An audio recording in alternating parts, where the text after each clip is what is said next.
Assalamualaikum warahmatullahi wabarakatuh. Perkenalkan, nama saya Meliana, Prodi S1 Keperawatan semester 2, NIM 210110007.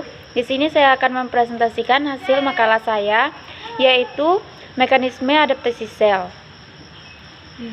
Di mana ada pengertian patologi dan mekanisme adaptasi sel. Patologi adalah salah satu dasar ilmu kedokteran dan memiliki peranan yang sangat fundamental.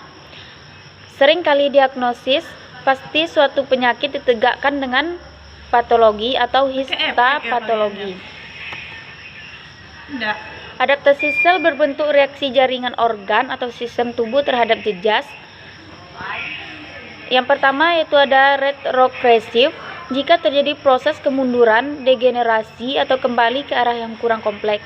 Yang kedua, progresif, berkelanjutan berjalan terus ke arah yang lebih buruk untuk penyakit.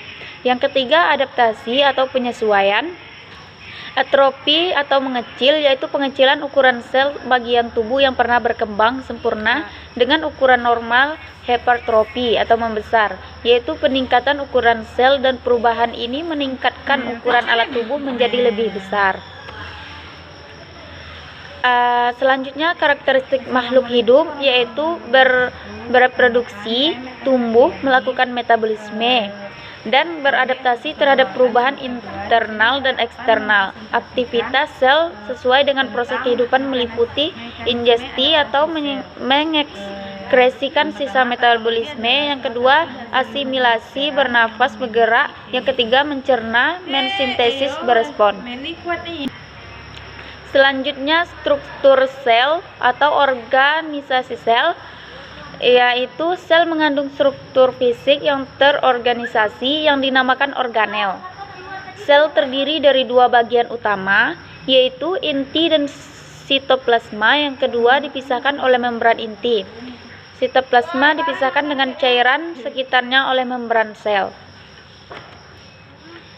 Selanjutnya, sistem fungsional sel, yaitu yang pertama penelanan dan pencernaan oleh sel zat-zat yang melalui membran transporaktif melalui membran endositosis, yaitu mekanisme membran menelan cairan ekstrasel dan isinya, fagositosis dan pinositosis. Kedua, ekstraksi energi dari zat gizi atau fungsi mitokondria. Oksigen menghasilkan energi yang dioksidasi dan zat gizi masuk dalam sel digunakan untuk membentuk ATP.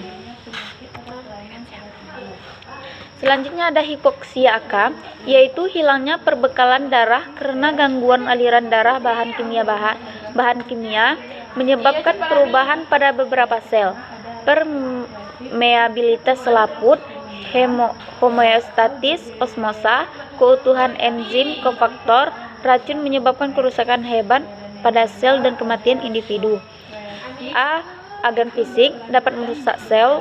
B. Perubahan mendadak tekanan atmosfer menyebabkan gangguan perbekalan darah untuk sel-sel individu.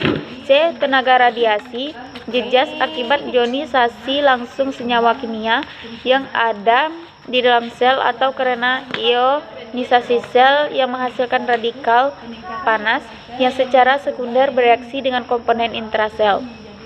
D. Tenaga listrik jika melewati tubuh akan menyebabkan aritmi jantung, luka bakar, serta gangguan jalur konduksi saraf. Selanjutnya, sel yang diserang. Pengaruh stimulus yang menyebabkan cedera pada sel. 1. Kerusakan biokimia, terjadi bahan kimia dari salah satu reaksi metabolisme atau lebih dari sel. Yang kedua, kelainan fungsi atau misal kegagalan kontraksi sekresi sel atau lainnya. Cedera kelainan fungsi. Ketiga, perubahan morfologi sel yang menyertai kelainan biokimia dan kelainan fungsi. Yang terakhir, pengurangan massa atau penyusutan, yaitu pengurangan ukuran sel jaringan atau organ disebut atrofi lebih kecil dari normal. Ada juga perubahan morfologi pada sel, yaitu yang cedera subletal. Perubahan pada sel cedera subletal bersifat reversible, yaitu jika rangsangan dihentikan maka sel kembali sehat. Tetapi sebaliknya, jika tidak kematian sel dihentikan, perubahan subletal pada sel disebut degenerasi atau perubahan degeneratif. Bentuk perubahan degeneratif sel yaitu pertama pembentukan sel, yang kedua penimbunan lipid intrasel. Selanjutnya kalsifikasi patologik, yaitu klasifikasi proses diletakkannya atau pengendapan kalsium dalam jaringan pembentukan tulang. Klasifikasi patologis merupakan proses yang sering juga menyatakan pengendapan abnormal garam-garam kalsium disertai sedikit besi, magnesium, dan garam-garam